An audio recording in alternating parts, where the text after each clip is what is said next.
Welcome to The Last Breakfast. Please enjoy the video. In this video, I will explain how to reset the oil life on your GMC Savana. To begin, turn your vehicle's ignition key to the on or run position, but make sure the engine remains off. If your Savana has a keyless start, hold the engine start/stop button without pressing the brake pedal. This initial step is crucial to properly engage the vehicle's system for the reset procedure. Next, fully press and release the accelerator pedal 3 times.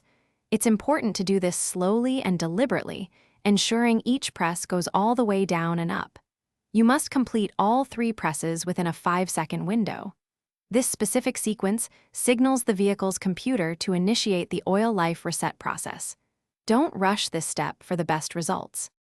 After performing the pedal sequence, turn your ignition key to the off or lock position.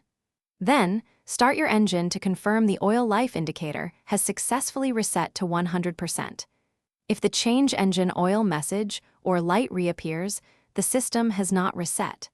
Simply repeat the entire procedure from the beginning to ensure a proper reset. Remember, consistent oil changes are crucial for maintaining your engine's health and extending its lifespan. Even if your oil life system doesn't indicate it, change your engine oil and filter at least once a year. This ensures optimal performance and protection. Also, for some great deals and to check out those leak-proof meal prep containers, be sure to look at the links in the description below. Thanks for watching. Thanks for watching. If this was helpful, leave a like and consider subscribing. See you next time.